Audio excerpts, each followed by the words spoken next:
We want to thank you for attending today's unit record report presentation. We hope that you will glean quite a bit of good information that will help you as you prepare your report and get started with the reporting this year. Before we get started too far, I want to just mention that we are in webinar format, which means that as an audience, you are muted. For the most part, we ask that you place your questions in the Q&A box, which will be monitored. You are able to see each other's questions and answers and add information if need be to that box. And occasionally we may stop and answer those questions, or at some point perhaps unmute you in order to get more information in order to answer those questions.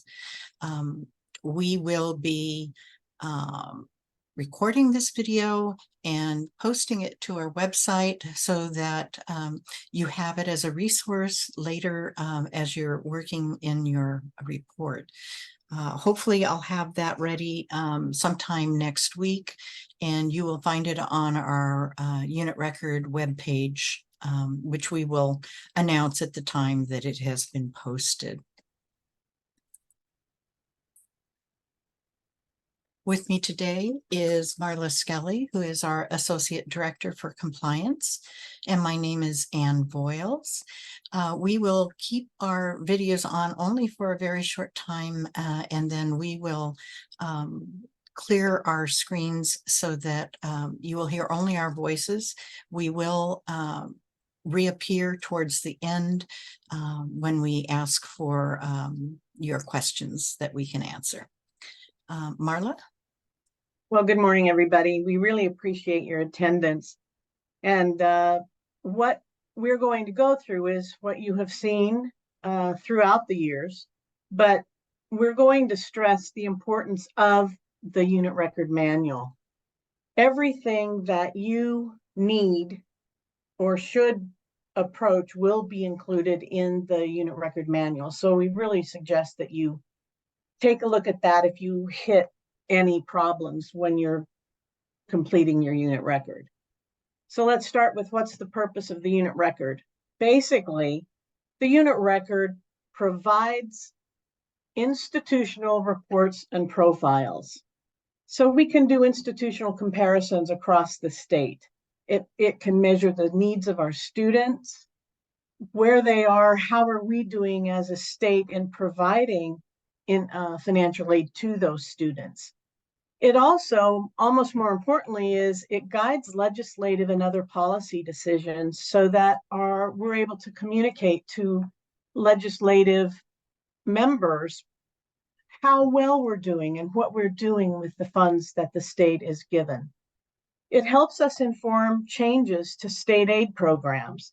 It was really integral in the change in the last few years to the Washington College grant, making it an entitled program. So it's really an important process, as painful as it may be. It also, one of the things that we think is important, it minimizes ad hoc data requests that the institutions might get from a number of different sources. We can do that for the institutions. So we have a centralized data repository that we can provide that information to our external partners and legislative staff members.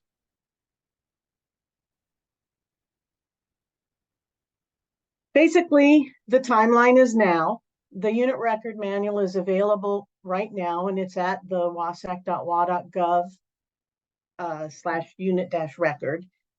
And we're having the trainings right now, July and August. We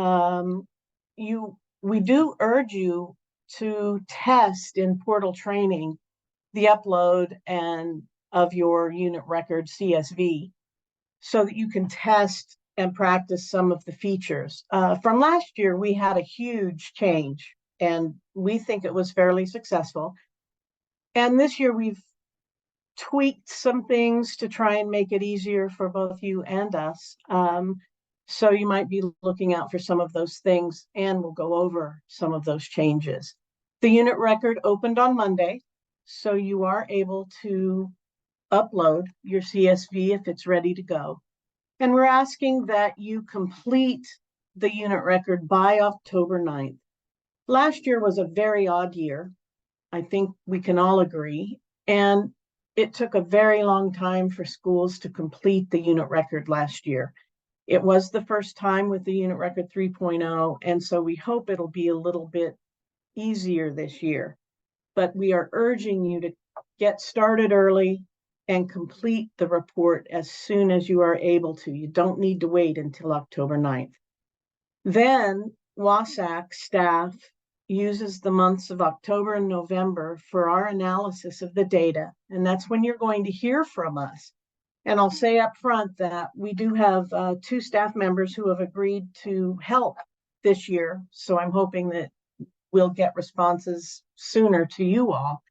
So Debbie Jackson, who is the Assistant Director for State Work Study, and Nisha Griffiths, who's our repayments coordinator, have agreed to assist us. So you may be getting information or hearing questions from them, so don't be surprised. In December, that's when we hope to get reports to policymakers. Legislative staff are asking for information earlier and earlier. So the sooner we're able to complete the review of the unit record, the better we are able to manage those questions. Then our hope is that in January of 24, the institutional profiles will be available. The manual overview, the basic layout, it has not changed. We have the introduction, and the introduction from my perspective is where you get a lot of the information that you're going to be using. So read through that. It's an important piece of the manual. Then we have chapters 1, 2, and 3, the general instructions, data definitions, and then the reporting application user's guide. And finally, the appendices. And the appendices contain really everything you need to know about what we're asking you to provide. So there are 5 appendices, and they include things like what are need-based or non-need-based recipients and who you need to report, the record layout, system edits, those that will prevent your upload and import. There's a quick lookup by financial aid program, and then a quick lookup by the unit record report field name. So keep those in mind as you go through your unit record.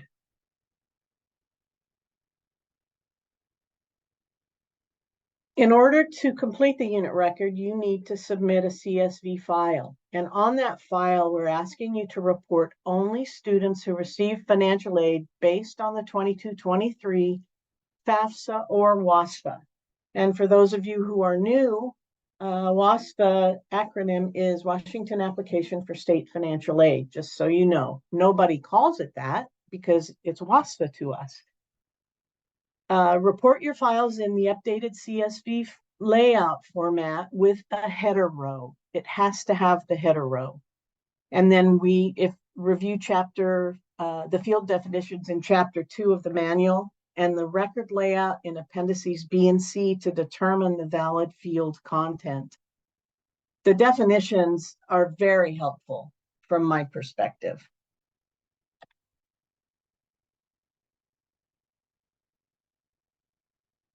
So, what students should you report? You should report need-based recipients from the 22-23 FAFSA or WASFA. They're required. Need-based aid recipients for other programs where the FAFSA or WASFA data may or may not be available. And then non-need-based federal loan recipients for the Federal Direct Unsub, Plus, Parent Plus, and Federal Grad Plus loans. Those need to be reported even if they have no other need-based financial aid.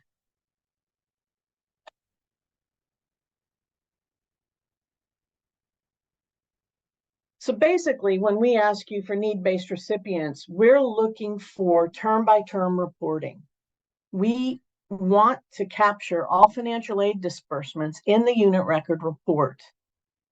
So this year, you'll report financial aid received based on the 22-23 FAFSA or WASFA, and next year, it'll be based on the 23-24 FAFSA or WASFA.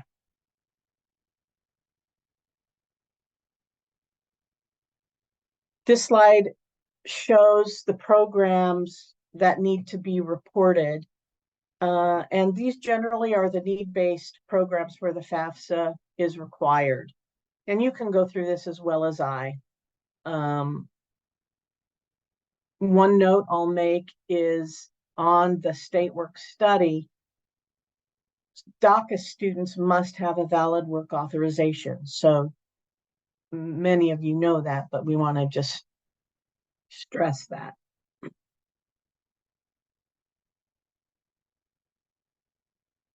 Other programs that are need-based, at least from WASAC perspective. So these are those, they include things like the WASOS scholarship, the BA, the grad, and the career and technical scholarships, institutional employment. Any of those programs should also be reported. And this slide shows the federal non-need-based loan recipient awards that need to be reported.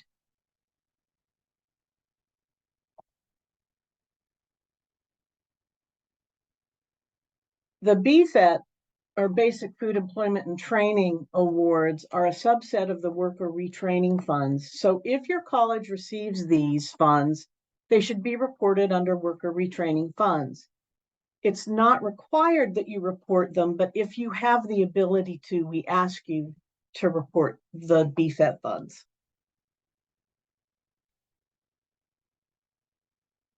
There have been some changes for the 22-23 unit record in the portal. And on this slide, we're showing what those programs are. There's the Washington Bridge Grant and WAVE. Both of those were added in the 22-23 academic year. And so if you awarded those funds, they need to be reported. And then we have some functional improvements in the overrides. So basically, one of the changes is we have the ability for the original writer to amend or edit their own override comments instead of having to delete and add a new comment. However, you cannot edit someone else's override comments. You can only edit your own. The second change is that you will have the ability to view previously addressed overrides in error screens that have been resolved. Errors corrected before entering an override comment will disappear from the list as before.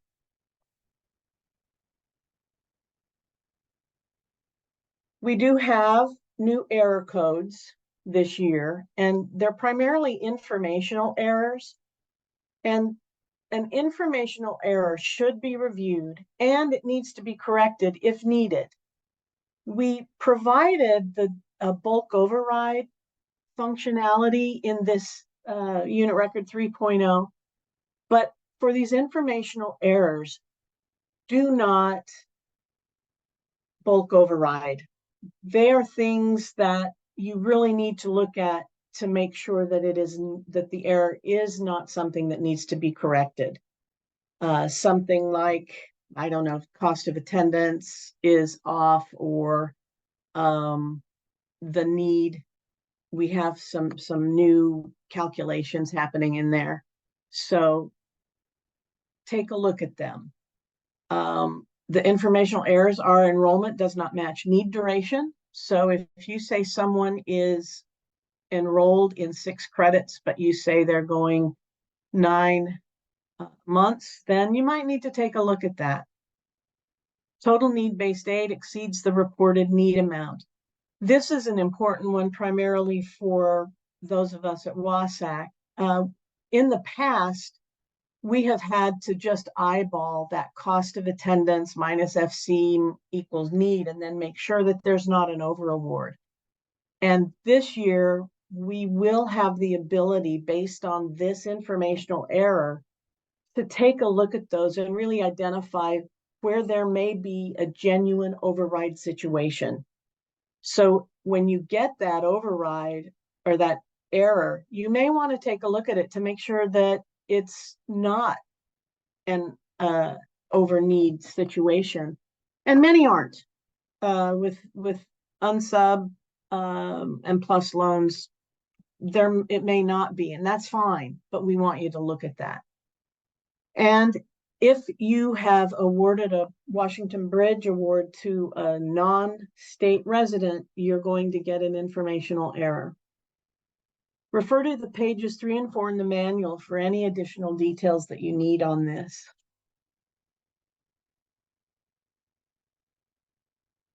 We already know about some potential changes for the 23-24 unit record report in the portal, and those are that the Washington College Grant Connect, or WCGC, and the Nurses Conditional Scholarship programs are expected to be separately reportable fields in 23-24. And the Washington College Grant Apprenticeship, WCGA, may become unit record reportable in 2024-25 or 2025-26, but it's just a heads up.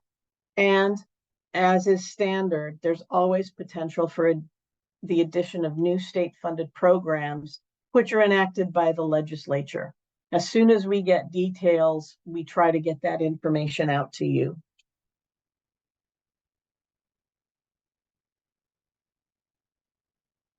So what needs to be reported for all financial aid recipients? Report financial aid for each of the 5 terms and report the enrollment status for each of the 5 terms. Report non-need-based aid received for all need-based recipients. And you can see the list of required fields on this slide.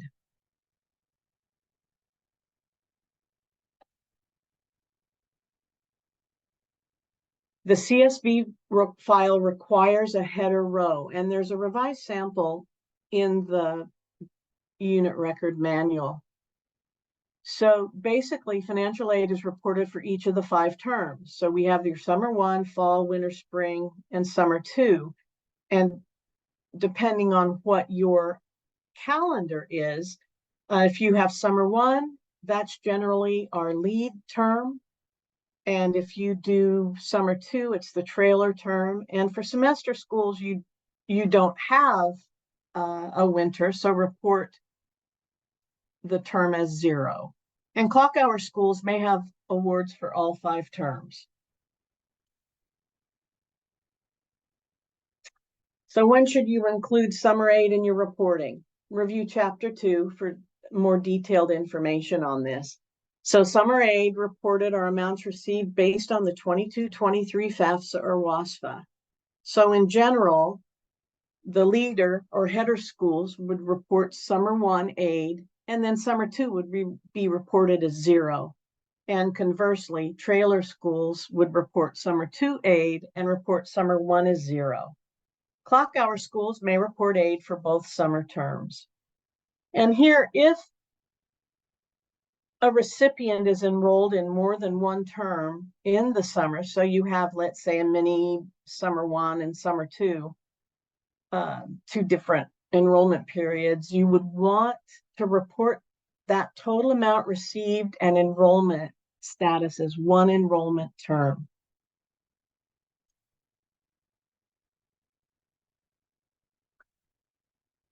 Fields to also report for the 22-23 FAFSA and WASFA filers are listed on this slide. This is where you're going to list the ISER transaction from which you awarded the student, the rejected ISER or WASFA, and the family information, cost of attendance, need duration, need amount. Here we're going to talk about some special notes on the selected fields. And of course, the first one, and probably the most important for our matching purposes, is Social Security numbers. Duplicates are not accepted. Files containing duplicate Social Security numbers will not upload. Invalid SSN sequences are flagged, so don't use dummy numbers like 1, 2, 3, 4, 5, 6, 7, 8, 9, all zeros, all ones, any of those things, they will present a problem. The SSNs of WCG, CBS, Passport to College, and Bridge recipients will be compared to Seesaw records. Seesaw Social Security numbers of recipients other than WASAC applicants, Teacher, WAVE, National Guard programs, will be compared to program records. So the SSNs have to match between the unit record and Seesaw or obligation tracker records. If you discover any of these discrepancies, you will need to contact us to correct the links to ensure the data and history is correct. Generally, you're going to work with Anne to resolve any of those issues. She's the expert on those changes. Discrepancies will show on error reports, so that will help you identify those. Guidance for the resolution of Social Security number issues is included in the unit record manual. This slide is just basically a translation of the year in school, and it's required for all recipients. You need to report the status as of the beginning of the term of the recipient's last financial aid disbursement for the 22-23 year. So what was their year in school at the time of the final term of disbursement? Other considerations: don't automatically use the year in school reported on the WASFA or the FAFSA. Anyone who's been in financial aid knows students have a hard time really knowing what their year in school is. It's not unusual for high school seniors to say they're a senior. So, just be aware and don't use what's reported. Use your system. Report the highest year in school for which the student attended when the student's financial aid was dispersed.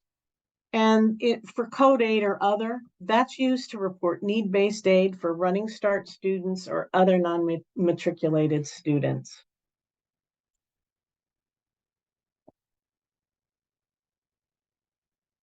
For family information, family size, you're going to generally report what's from the FAFSA or WASFA. Keep in mind that if they're dependent students, the family size needs to be 2 or higher. For independent students, it's 1 or higher unless they're married, and then it must be 2 or higher. Number in school must be 1 or higher, and it cannot exceed the family size. Parents' enrollment in college should not be included unless it's a professional judgment decision. And again, all these elements should align across unit records, Seesaw, and the FAFSA or WASFA. If you do add the parents' enrollment, you may need to make an adjustment to the FAFSA and submit it for correction. For family income, we want you to report the family income, both taxable and untaxable, based on the review of the 22-23 FAFSA or WASFA. You're going to be generally using the 2020 income from the FAFSA or WASFA. And if a professional judgment decision was made or a special condition was submitted, then we want you to report that income. We also want to make sure that if you've completed a professional judgment, that you submit those changes through the federal processor or the WASFA process so that the Seesaw record is updated.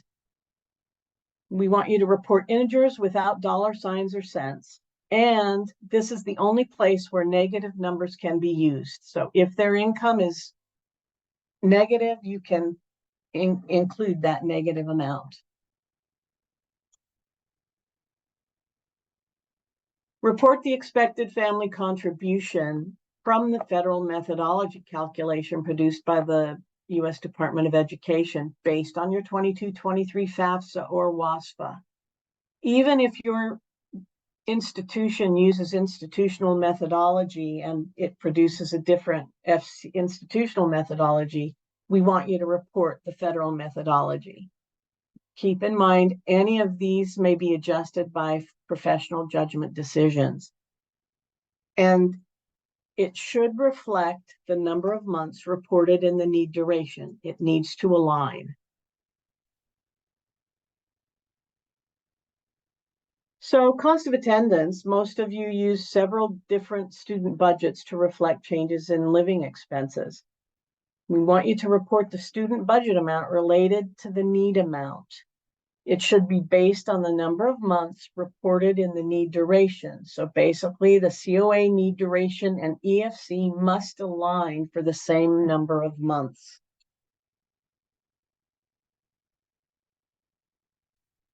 Here's the standard cost of attendance minus EFC equals need. And we want you to base all three items on the number of months reported in need duration. For need amount, report the amount used in the disbursement of aid.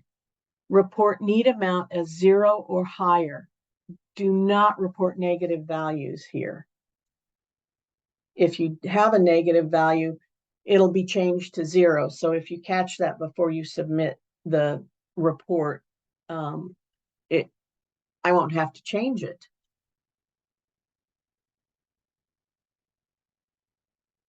Report the need duration based on the number of months for which the need amount and cost of attendance were reported. Normally, these are integers from 1 to 12.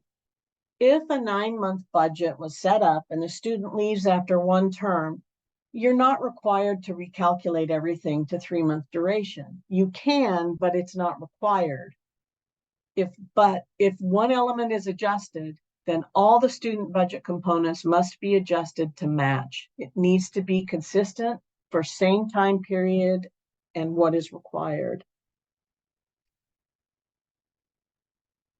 This is just a table, standard table of enrollment statuses. And just a note for clock hour schools, typically clock hour terms are awarded for full-time enrollment status, except that the final term may be paid for part-time enrollment status, unless, of course, the student is out of QER. The Washington College Grant, College Bound Scholarship, Passport to College, and Washington Bridge Grant report should be the final. You should report the final awards and enrollment levels of the student at the time of disbursement. The unit record reporting tool checks against the Seesaw records. Review the WCG, CBS, and Passport differences report to verify all recipients and awards are correctly reported. This is the part of the unit record that we use to determine if there are repayments required. So the differences reports are really important to review.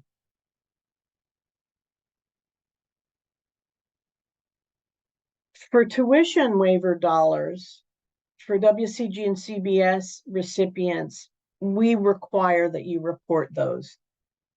An accurate representation of all forms of assistance that needy students are receiving is what we're looking for. Include the full assessed tuition and fee amounts in each student's cost of attendance to reflect tuition prior to the application of waivers. Report the waivers as financial aid resource in the appropriate field, either a need-based institutional gift aid or a non-need-based institutional gift aid. We want you to report on-campus and off-campus employment separately in the State Work Study program. Report the student's total gross earnings, including employer match or institutional share, and include summer employment. So you need to report either the actual gross earnings based on the monthly cutoff dates or institutional payroll dates, or average gross term earnings over the academic year for all terms the student was enrolled. The State Work Study staff review this section of the unit record for accuracy and may contact the school if there's a substantial difference between what's been reported and the year-end recon records on file with State Work Study. Report institutional gift aid as either need-based institutional gift aid, and those would mean institutional grants or scholarships or waivers that awarded solely or partially on a review of the 22-23 FAFSA or WASFA, or need-based, non-need-based institutional gift aid, which is all awards without regard to the FAFSA or WASFA. That would include institutional funds awarded for Running Start or non-matriculated students.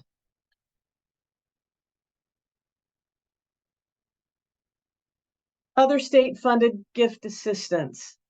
This is sort of a catch-all. So you would report sources of aid that are not reported elsewhere. And some of the examples are the American Indian Endowed Scholarship, the Students Experiencing Homelessness Pilot Washington Scholars. And this is not an exhaustive list. There may be others that if you don't have somewhere to put them in the other state-funded gift assistance. Now we're moving on to edits.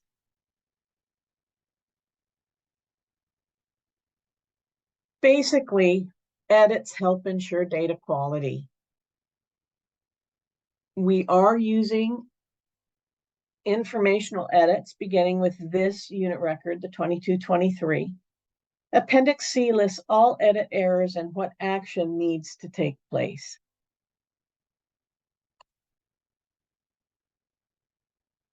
Errors that prevent file upload, we want you to refer to Appendix C, page 83 in the manual.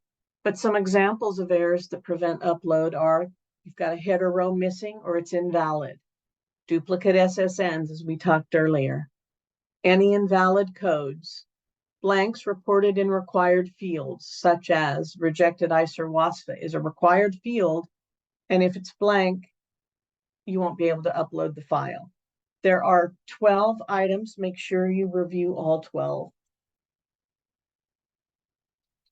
We also have must fix non-overwritable errors. Again, refer to Appendix C, and these are on pages 83 to 86 in the manual. You'll get a non-overwritable error if you have a non-resident who was awarded a WCG or other state aid. If the number in college is greater than family size, or there's no valid institutional state work study in the portal.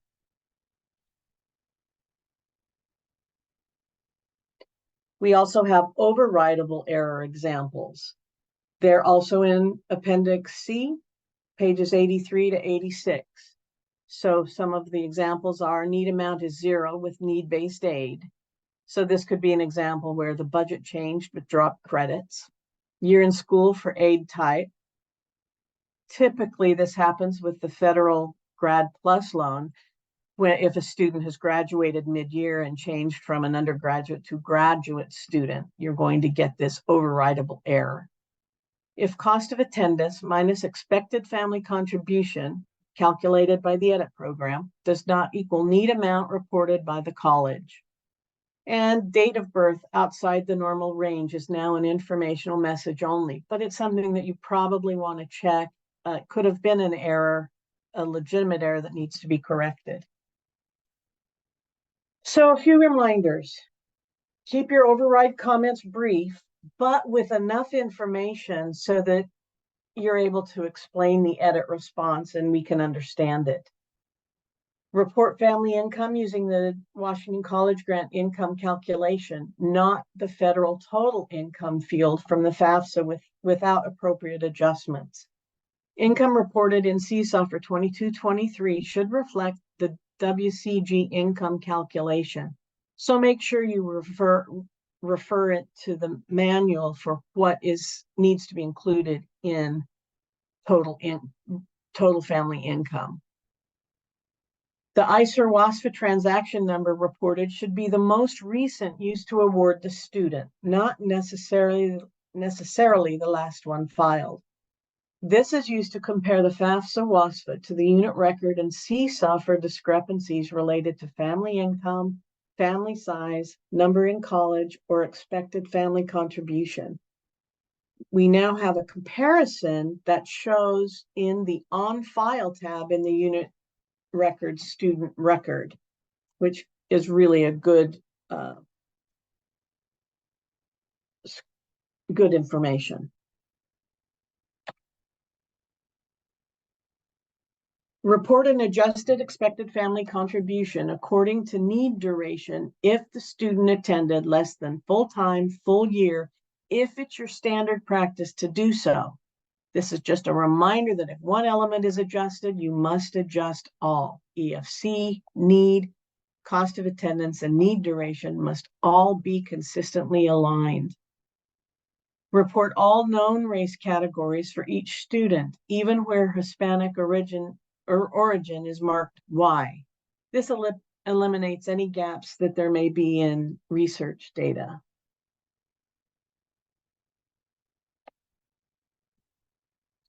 Tips and best practices: upload your CSV file early. Don't wait for the deadline.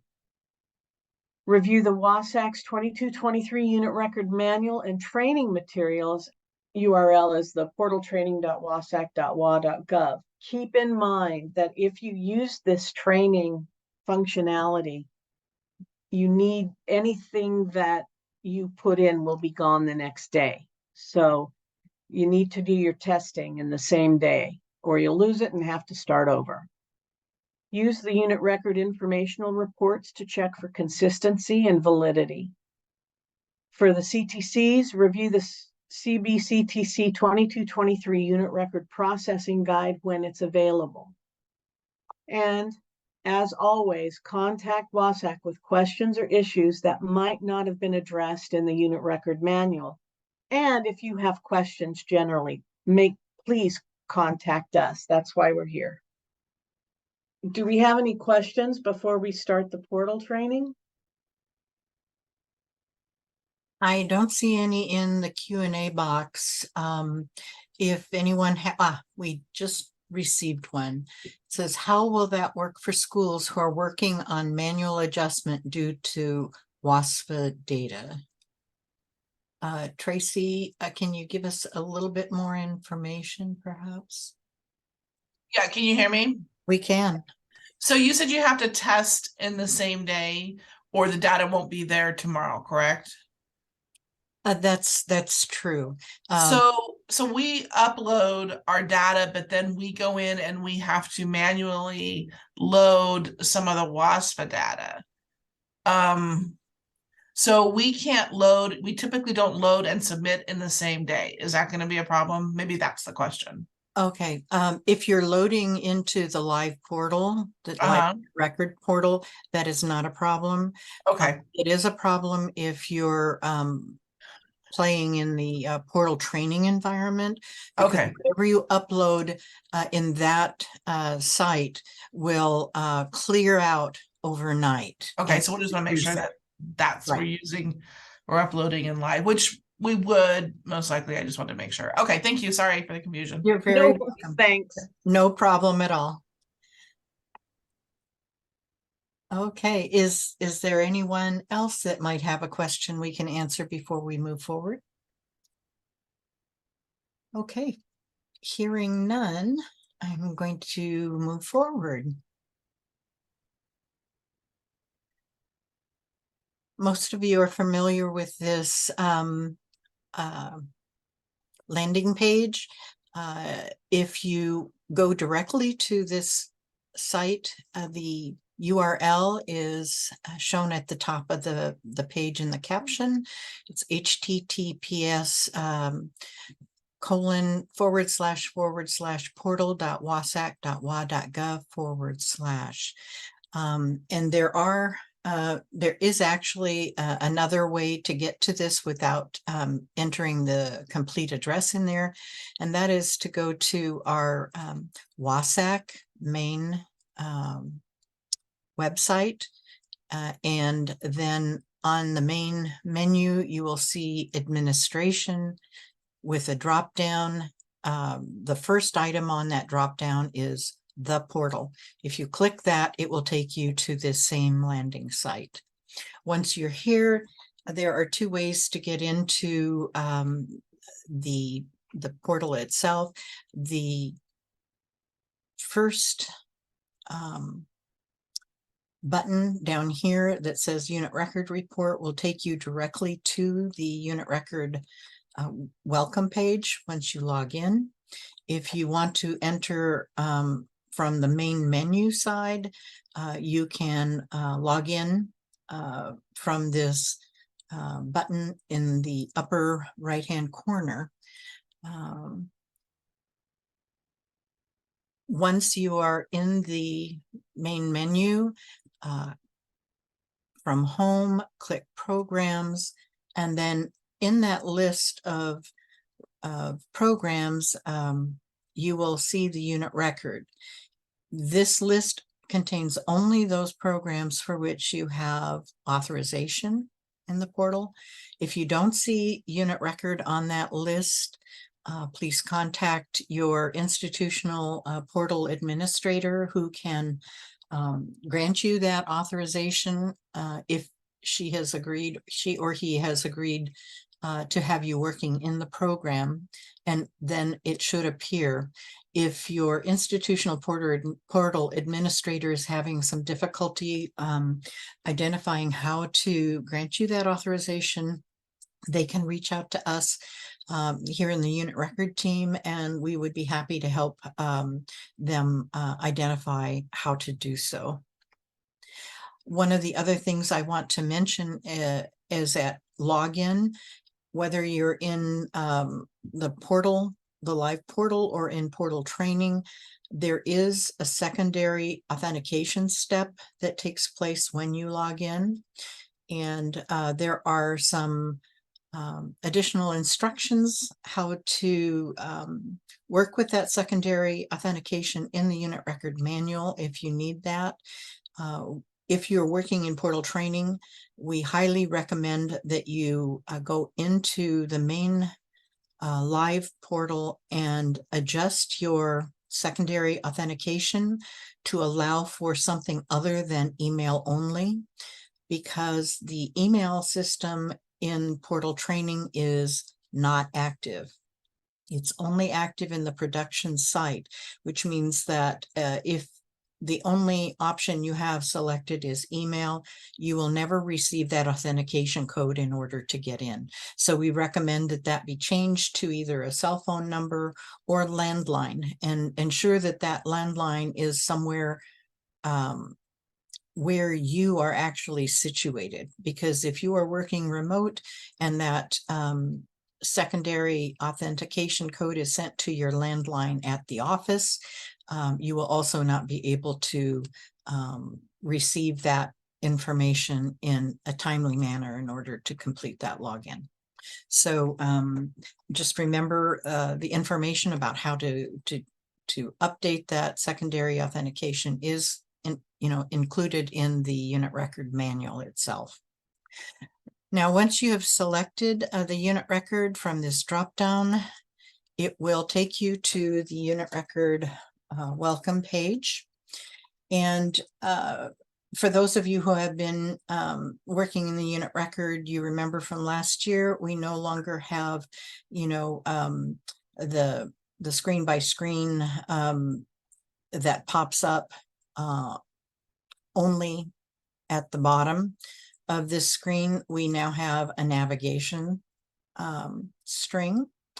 And when you complete one step, it will then activate the next step.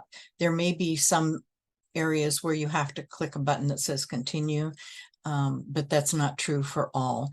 Once you have passed a step, you can return to a previous step for specific reasons, and I will go over those as we run through these next few slides. The other thing I want to note before we move on is I have highlighted here a note that indicates if your upload file does not include all records for awards that exist in WASAC records, the unit record will now preload those as blank records in your unit record, so don't be surprised if you see that.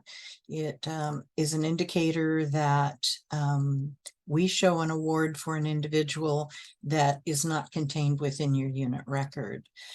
When I say it's a blank record, it will include the student's name and social security number, but the rest of that information from the demographics through their awards must be completed by you in full and then saved to the unit record as you get into the errors screen.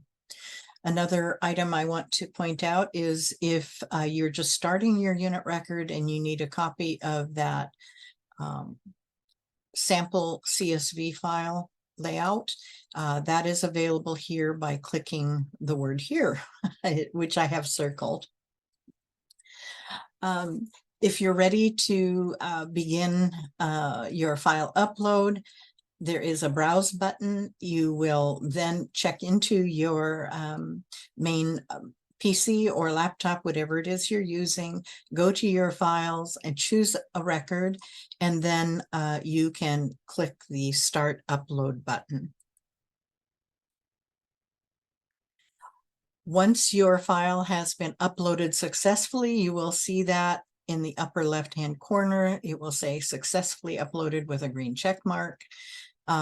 Make sure that you check this summary of your records. It is split out by enrollment type.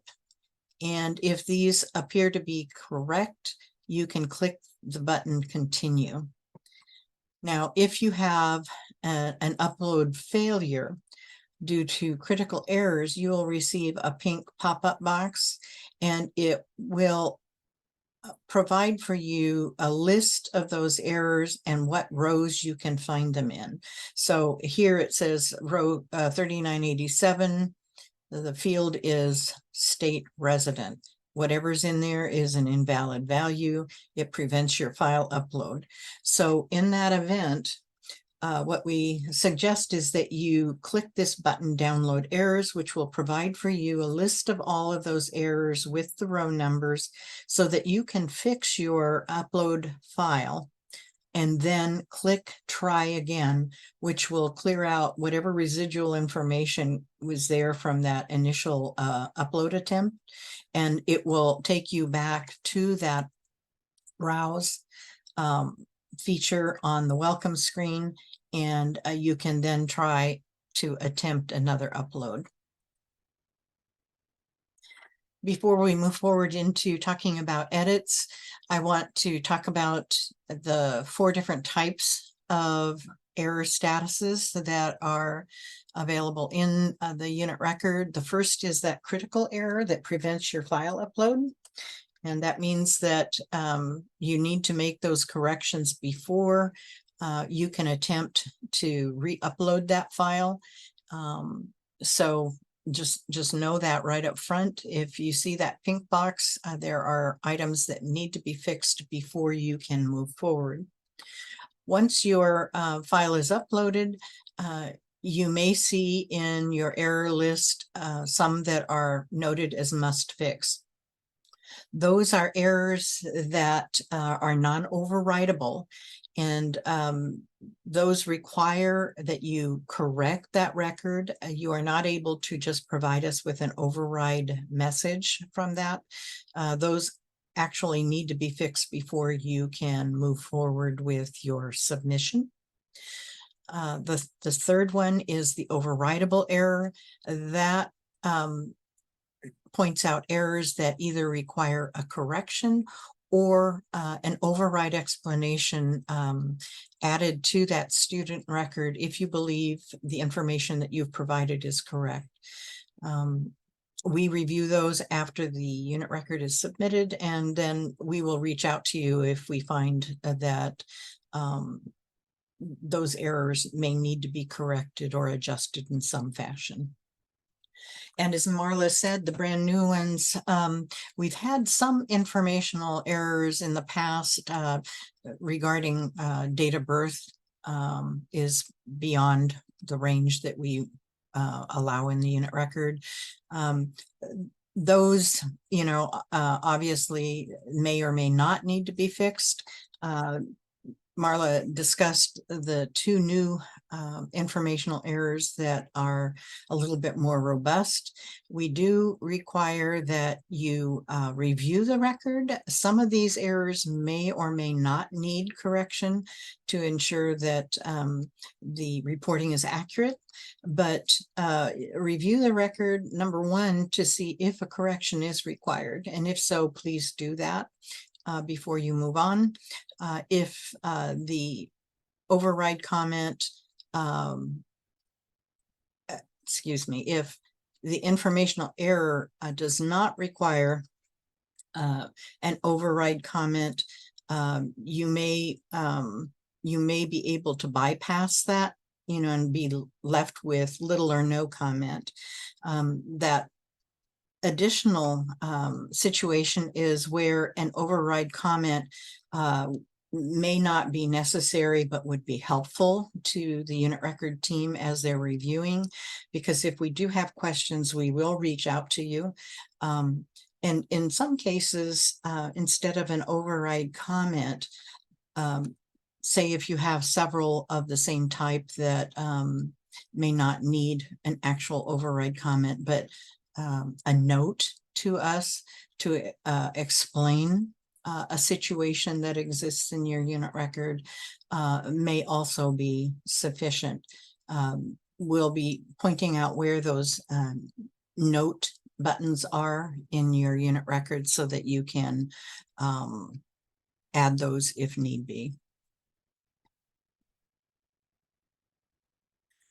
Once you've clicked that continue button, you will now see that you're in the errors tab of your navigation bar. And this will include all of the errors that are found within your unit record. You can sort these according to the column headers. You can sort them according to the status type, which is shown here. By looking at only new messages, overridable, must fixes, or those that are informational. You can also view them according to the actual error type.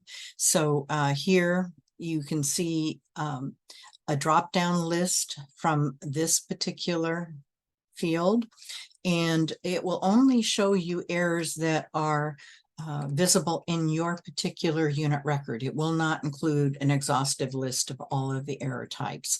So when you click that, it will filter that list and show you only those error types that you have selected. You can also move through this list by clicking these back and forth arrows. You can also adjust how many records you see on that list per screen. This one says show 10. I think the other options are like 20, 50, 100, or 1,000. So you have a lot of flexibility.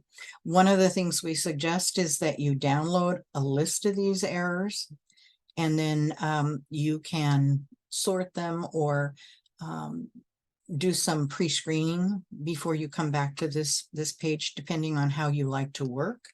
But all of those options are available. The route to opening up that individual student record is to click the highlighted Social Security number, which will open that student record. Here is the view that you will see when you first get into a student record. It will mimic the way that error report, the main error report appears, and that it will throw all of that individual's errors in a list on this errors tab. You'll notice that there is no click function to the Social Security numbers because you are actually in that student record. And the way to navigate within that record is by clicking one of the 4 tabs. Okay. Once again, if you feel the need to download a copy of that list, if there appears to be several, you can do so. And once you are done with fixing those errors or overriding them, you click that save button. Now, we will go through these other tabs so that I can show you a little bit about what those look like. This is the details tab. It correlates to the demographics screen that you used to see in the old unit record. It contains all of the student information, ethnicity data, the ICER WASFA information, the student budget, and the family information. In order to make corrections here, you would edit directly in whatever field needs to be addressed.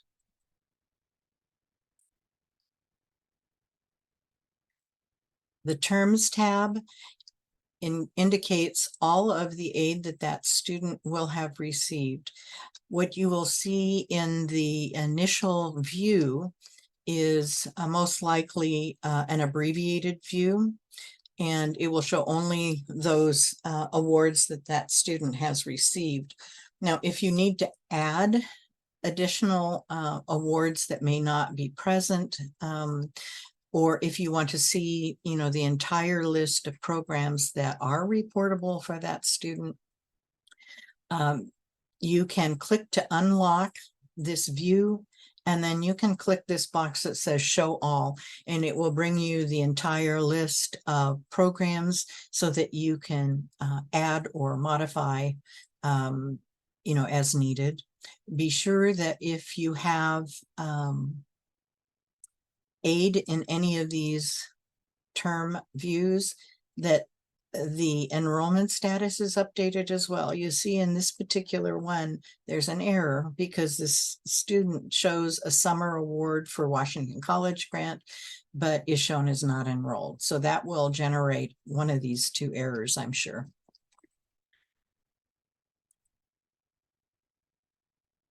Now, this is the On File tab. We also call it the Comparison tab because it will show you what you have reported in the unit record for these particular WASAC programs. It will also show you what the program data in Seesaw and for these other programs, what is shown in the obligation tracker, which is the program files.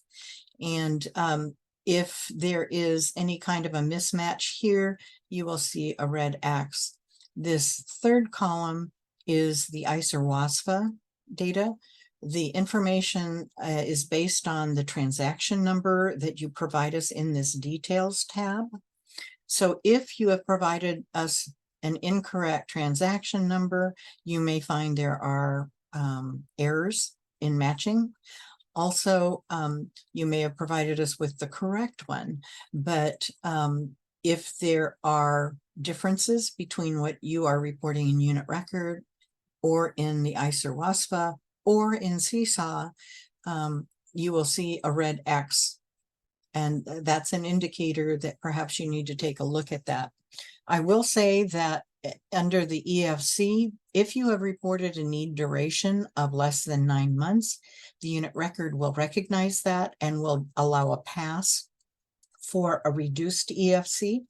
Or if you've provided a need duration of 12 months, it will recognize if this is reported as higher than what the WASFA or ICER document has reflected. So even though it may show an X here, you may not generate an error. Now, here you can see that the ICER WASFA shows a higher amount than either the unit record or program data. This is not automatically something that you should place in the unit record. The reason for that is this formula does not include certain adjustments that are valid, such as educational credits. So if you have reported in both Seesaw and the unit record, something like you've adjusted the family income for that education credit or for scholarships and grants, then these may be valid, and the override comment that you provide for us would tell us that. We now have a view of those fields in the ICER WASPA, which we did not have last year. So if you tell us that is the override reason, we can take a look at the ICER or the WASPA and verify that. And if that is the case, then we will not reach out for you to provide us with additional information.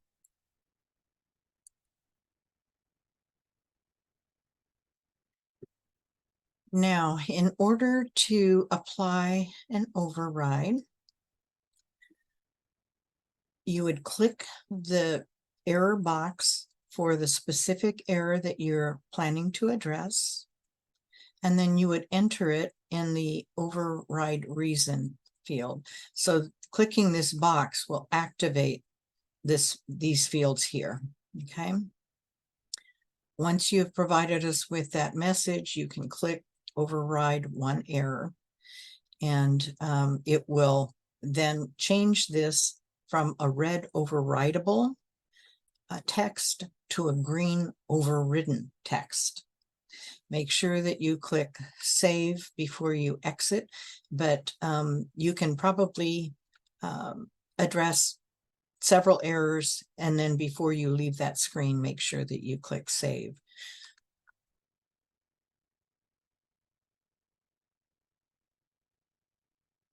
If you want to quickly look at what you have entered into that override reason, all you need to do is hover your cursor over that green overridden word, and it will show in a pop-up box.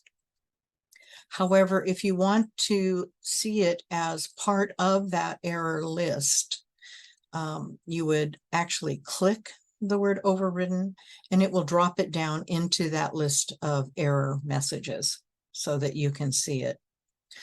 I also want to point out this little blue pencil icon, excuse me, which is new this year. This is what you would use in order to edit your override message if you have additional information you want to add, or if you'd like to delete the current one and enter a new override information if you are the original writer of that override message. And we continue here in this screen. As I mentioned, and as Marla has mentioned, if you're not the original writer, you do have to add a new override explanation, which may require you to delete the original override. It will still be retained in history, but that will allow you to enter a new one if you are staff from that same school, but have realized that that override message may not fit. Same kind of process. You click that box for that error, and then instead of entering an override reason, you click delete override. And it will change this from a green overridden message back to overridable. And then you would go back and click it and enter the new override reason and select the blue icon.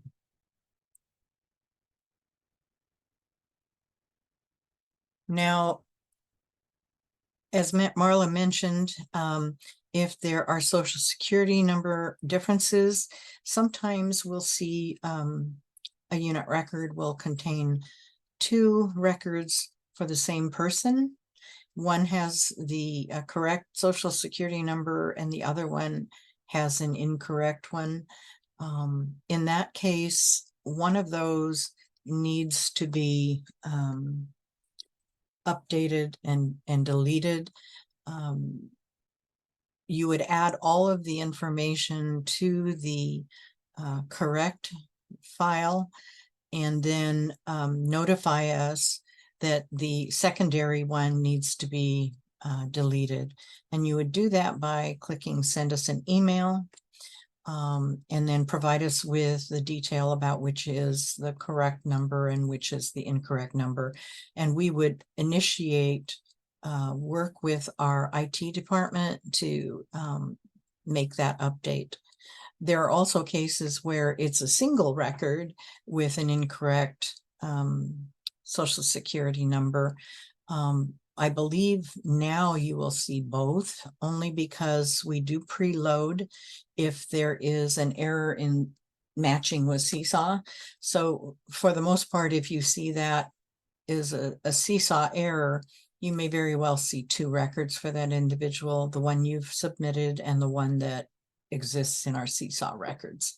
So that is the process in order to correct those Social Security number matches.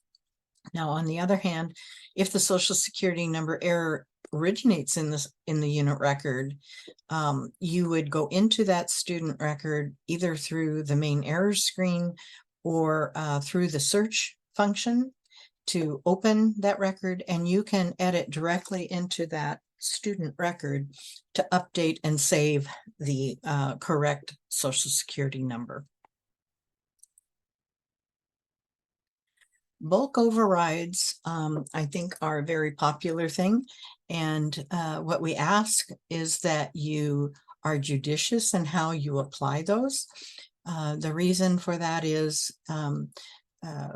you first need to review that record to determine whether a correction is actually required rather than whether a bulk override should be applied. And the easiest way to review whether bulk overrides are applicable is from that main institution errors screen. Through that error type, select the specific error type that you're wanting to review.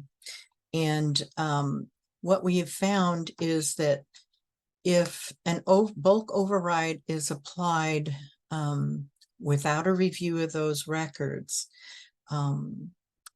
many errors that have similar messaging may or may not fit within the override comment that's applied.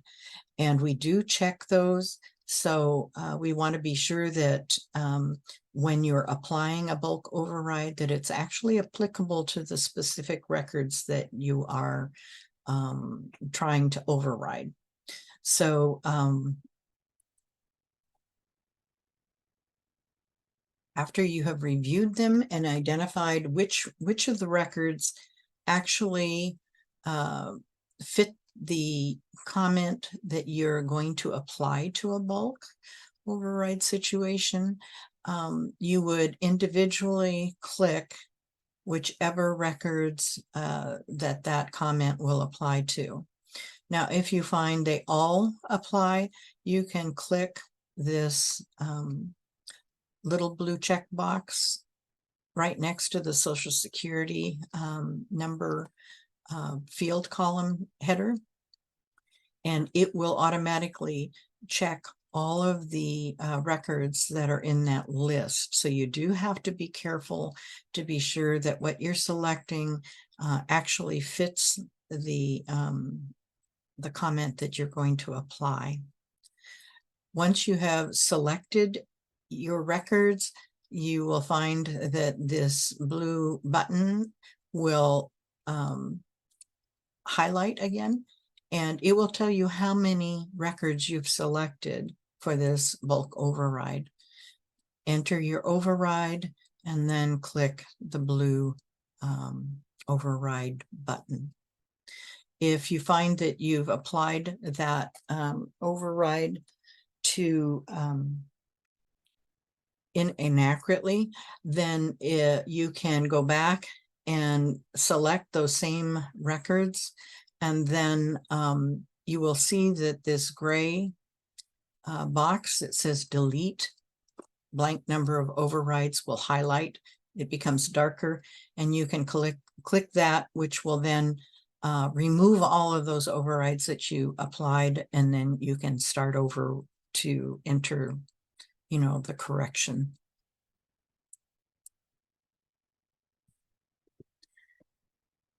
There are times that you are looking for a record that maybe doesn't exist in that errors list. And in order to find that record, you would go to that upload button on the navigation screen will take you back to this uploaded, successfully uploaded screen. There's a button for search students. So when you click that, it will open up this search screen, and there are a couple of ways that you can search for your individuals. If you have a list of people that you want to be searching for, you can drop a comma separated number by Social Security list here in this upper box. If you're looking for an individual or something other than Social Security numbers to open up those records, you would put in a single information piece here in this secondary box, either a social number or a name, or you could be looking for something by an income amount or an EFC amount. If you drop that number in here, it will bring up all the records that show that number, either in, you know, family income or an EFC need, number in college, or family size. So this is a single informational piece that you drop in here. This is a comma separated file of several items. Well, from that list, you can select a record and then make any edits you need, or delete that record if you need to. Now, keep in mind, because we do preload records for students that we have award information, those records cannot be deleted. You have to enter an override that tells us that you are returning those funds, or whatever the valid reason is that you have not included that student in the unit record in your initial upload. We will delete those records after the fact, after your unit record has been closed. But we do want to capture the fact that there was an award, and if that award is not valid, that you will be returning those funds. So just know that if you click a delete button for an individual that you are trying to remove and has a valid award in our records, you will not be able to do that. What it will do is it will delete all of the information other than the student name and social number. And if you decide that you've made an error in deleting that, you will have to individually complete that unit record for that student and save it. So once you've made whatever changes you need to in that record and you've clicked save, the next step is to return to list. And that return to list will actually take you back to the search screen, so that you can then select the next person on that list if you had uploaded a series of social numbers.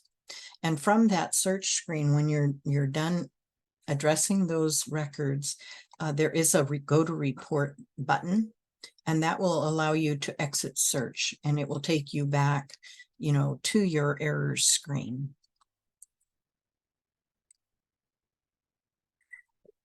If you're trying to manually add a student, perhaps there is an individual that may not have received state aid, so they weren't auto-loaded to your record, but perhaps they received federal aid or institutional aid or some other, say, WASOS monies that you need to add that record to the unit record.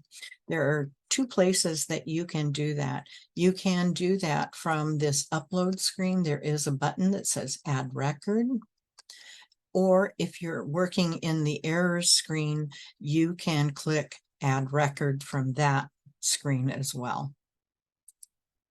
What that will do is it will open up a blank unit record, and you'll see that none of these fields are completed.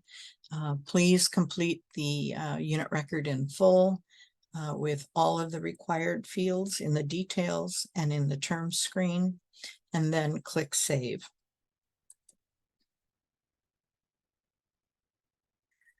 Generally speaking, you will receive immediate feedback in that Errors tab if there are misalignments with information that we have on our unit, on our portal side. And then what we ask is that you address those errors, make sure you click Save, and that will then click Go to Report.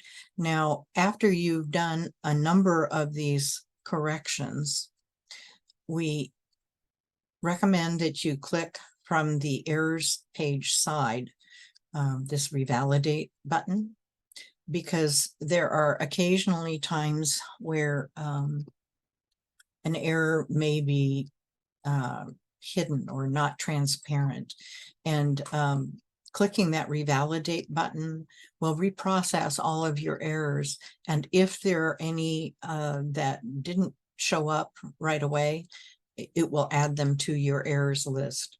Now, if you don't do that at this point, the unit record will reprocess errors just before you submit. So this is just a timely way of catching it before you get to that very final step where you think you're ready to submit the unit record and find there may be some additional items that need to be addressed.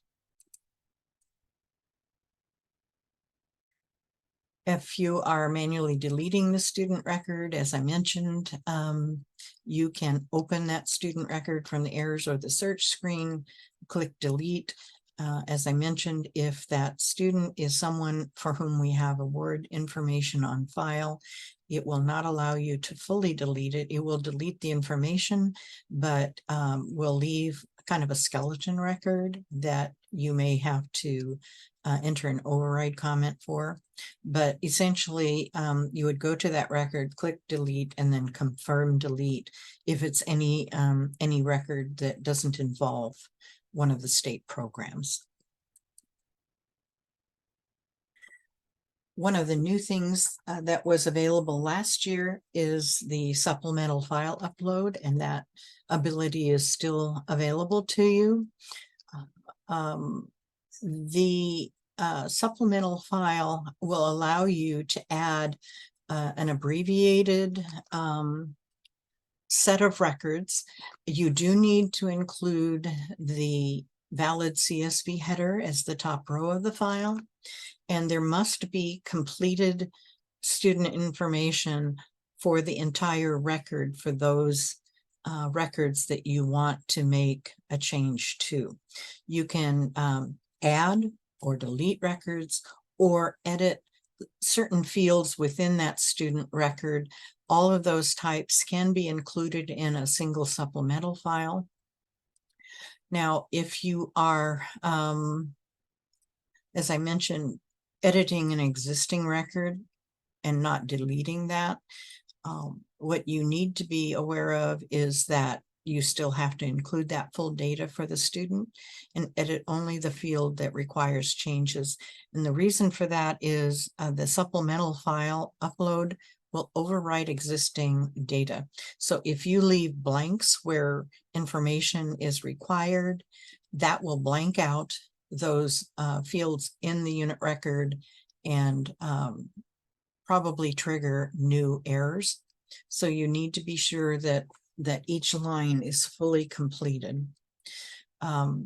If you have a successful file upload for a supplemental file and decide that, oh, perhaps you really didn't want to make those changes, you cannot just discard that supplemental file. It's already been implemented in the unit record and has made those changes to the records that are included there. If you want to delete that, you either have to upload a compensating supplemental file that reverses all those changes, or you must edit those records from either the search or the errors screen.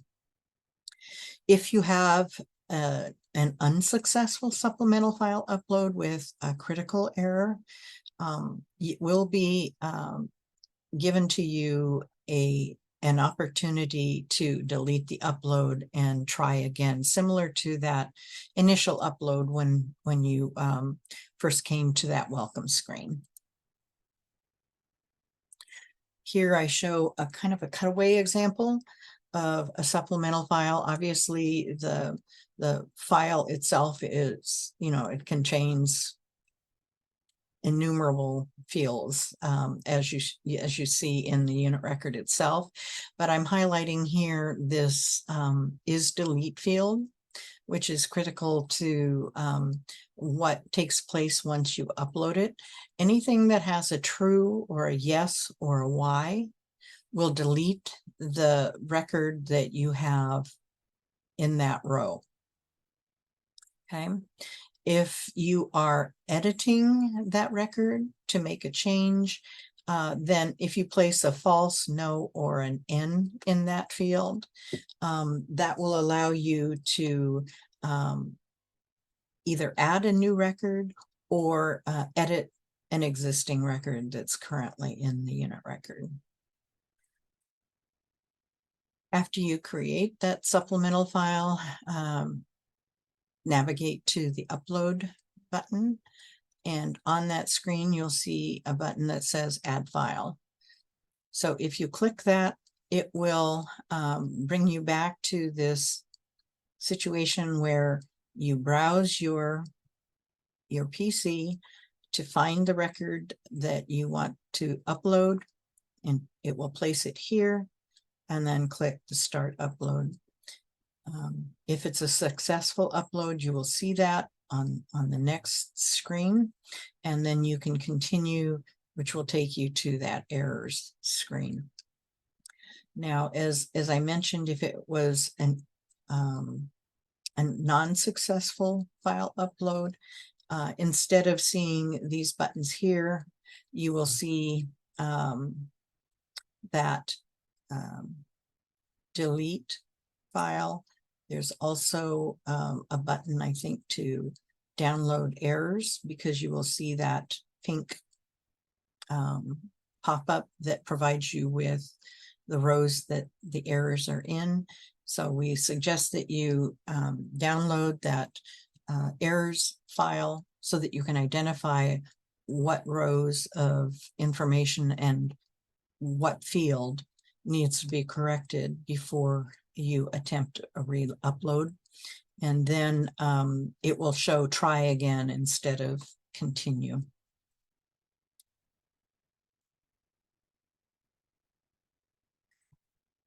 You are now able to add notes to the unit record. This is helpful. It's not associated with a specific student record, but applies to the entire unit record. So if you add a note, know that unless you tell us which student you're referring to in there, we won't know. It's not like an override comment, which is associated with that particular student record. So this is helpful whenever you have general information that you want us to know, or something that would be helpful for us to understand as we're reviewing your unit record. And when you click add a note, you'll see it above your navigation bar, and just click that. It will open up this screen. You enter your comment here, and then click save note. As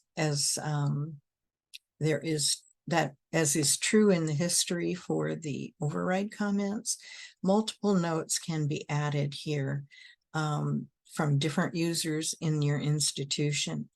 If the original writer of a note wants to make a change or a correction or add information, that is possible. They are editable by the original writer, and they will see a little pencil icon as well. But know that these do remain with the unit record, if you are a staff member that wants to add to the information or correct information that another staff member has entered into the notes, just create a new note and it will show the history of all of the notes that are applied to that unit record.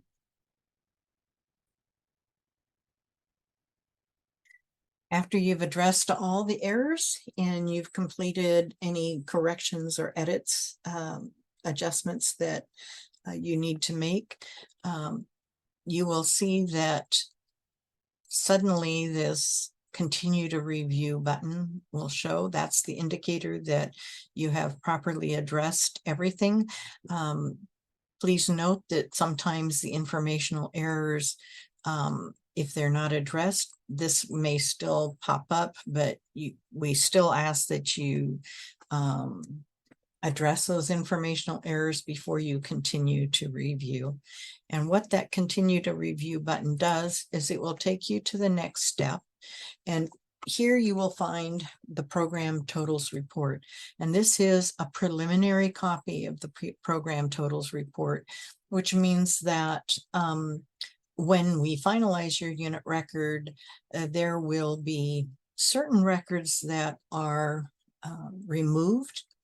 And those will be records for whom only individuals that have not received at least $1 of need-based aid will be stripped from the report. And the reason for that is that we want to be sure that no one has access to that other than, our research department wants only information for developing their reports from valid need-based aid students. So those are removed.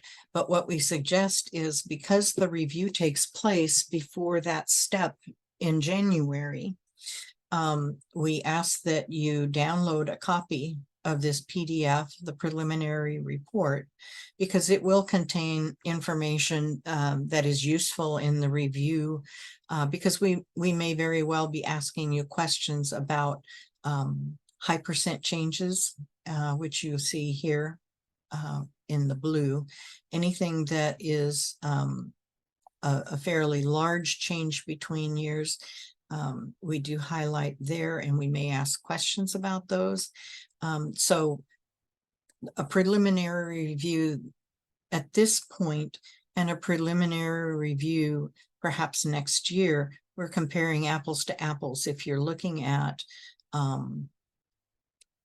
preliminary report in both instances, because when the final report is released in January, we'd ask that you make a copy of that as well for your files, so that there can be a comparison between the preliminary and the final. Those sometimes answer questions that we may be asking in our review process, and we haven't yet gotten to that final where the other extraneous information has been removed. So having both of those as a comparison, both on your part and on our part, will help us address those.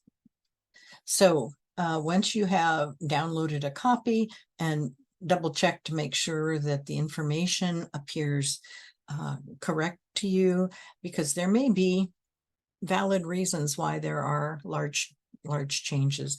This is the kind of situation where you may want to use that notes to explain some of these differences before it actually comes to us in a submitted form, because you could be answering questions that we would otherwise be asking you when we review this page. So the notes ability, that functionality is important and can be very helpful in kind of hitting off some of the questions at the pass before we even have a review started. So once you've decided that all of this information appears correct, click the confirm report. It will then ask you to continue to submit, or continue to submit. Now, before you are able to submit a report, you must review the WCG, CBS, and Passport Differences report. And what I want to mention to you, this is just a part of the navigation bars. Click it, and it will not actually submit.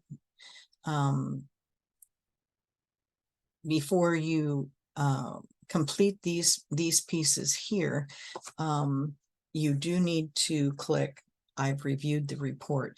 And if you click here, it will open up the Seesaw Differences report, and you'll notice that there are actually 4 programs in there: WCG, CBS, Passport to College, and Bridge. The Bridge grant being new this year, we haven't changed the name of the report, but it is included here.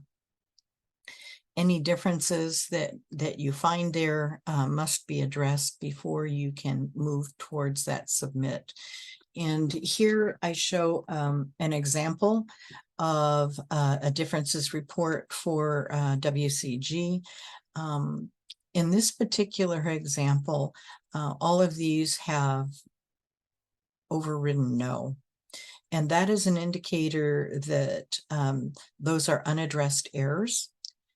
Maybe they're social security number issues, or they may have been a missing student record that hasn't been addressed. Generally speaking, you won't get to this point without addressing all of those. But as I said, there are some reprocessed edits, and sometimes something will pop up here. Now, if there is a yes in this overridden column, that means that you have already provided us with information about that. You may want to hover that cursor over there, make sure that that response that you've given us is adequate. Quite often, something that shows up here, especially if there are differences and you have an override comment, it generally means that perhaps funds are due back to WASAC, and we expect to see that comment in there if that's the case. But make sure that all of these are addressed in some fashion before moving on to the next report. After that, you can click Return to Report Summary. After you have addressed all of these, if you end up submitting the report without sufficiently addressing these, WASAC staff will reach out to resolve any questions about these differences before the unit record is finalized for your institution. So once you've gone back to the report summary after having looked at all 4 of those differences reports, you can click I've reviewed the report, and then what you will see is the submit button pop up. Click the submit button and then click confirm. At that point, it will reprocess your errors. So if there is anything that is critical to address before you submit, it will pop up with a message, and I believe it takes you back to this error screen. If everything appears to be addressed properly, it will give you the successfully submitted notice.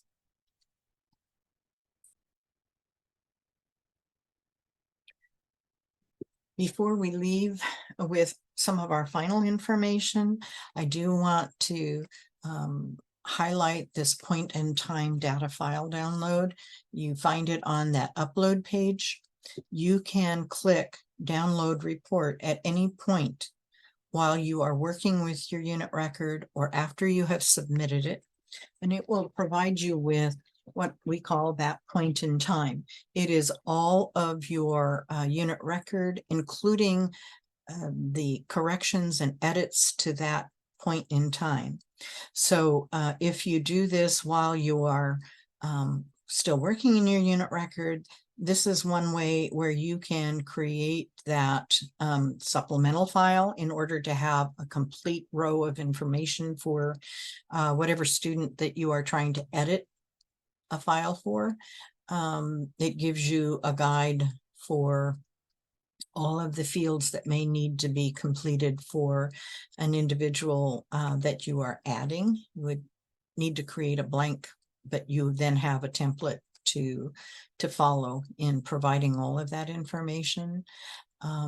It is recommended that you download it after you have submitted the unit record report, in order to have a historical copy to keep in your records for all of the data that was finally submitted through that submit process. Okay.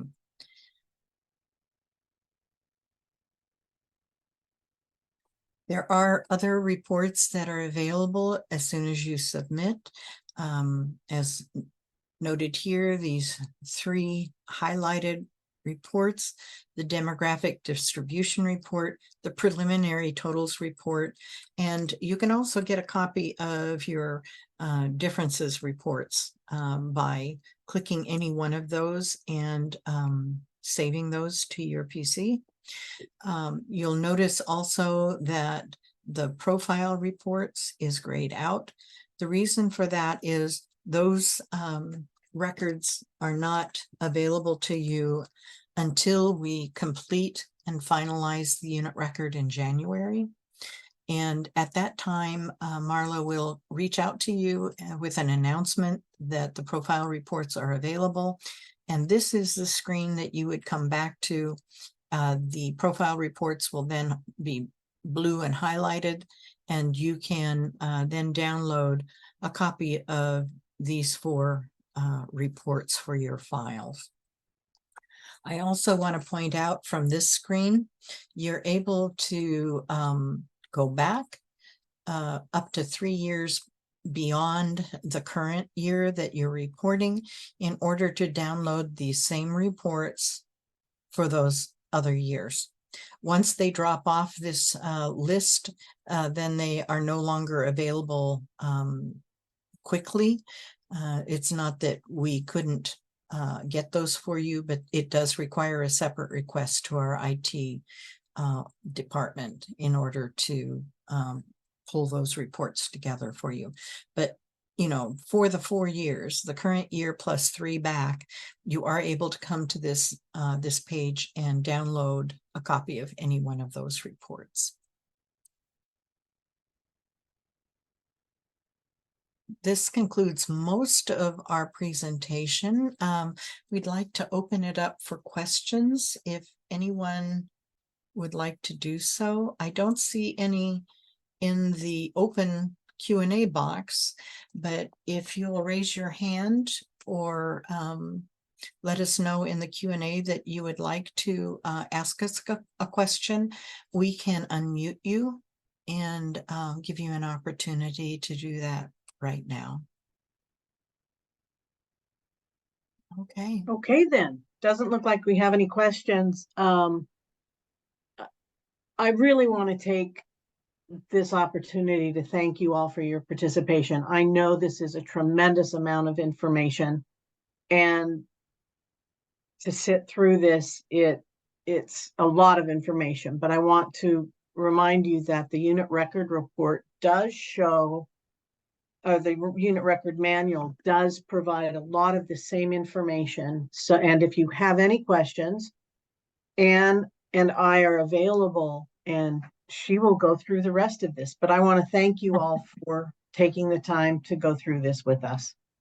Yes, as Marla said, there is an abundance of information in the unit record manual. I have tried to make that manual as user-friendly as possible. There are links from the table of contents page directly to whatever section you're trying to look at. So, you know, please take a look at that and use it. We're more than happy to answer any questions at any point in time while you're working on your unit record report. We're here to make this easier for you and to answer any questions. And especially if you run into any problem areas or difficulties, please reach out to us right away because we would like to help you address that immediately. The best way to get hold of us is probably through that unit record email address, unitrecord@wasac.wa.gov, because both Marla and I do monitor that. So if one of us is not available, the other one is keeping a close eye on that, and we try to get back to you as quickly as possible within the day, if at all possible. And if you do need to speak with us individually, our phone numbers and our email addresses are there as well. Generally speaking, we ask that you contact me if you're going to call us. My number is 360-485-1311. Our hours are, well, mine is from 8:30 to 5 most days. And Marla, I think you start at like 7:30 to 4:30? 7:30 to 4. Yeah. So, so there is mostly a good overlap, but that gives you a sense of when each of us is available. I think that's pretty much it, unless anyone has any final questions for us. I don't see any. Okay. Well, thank you. And we'll be looking forward to working with you through these next, few months. As Marla said, the unit record is already open. We're looking forward to having your uploads come in soon and working with you as quickly as possible on whatever issues you may experience. So thank you. And unless there are other questions, we'd like to conclude this presentation. Thank you all. Thank you.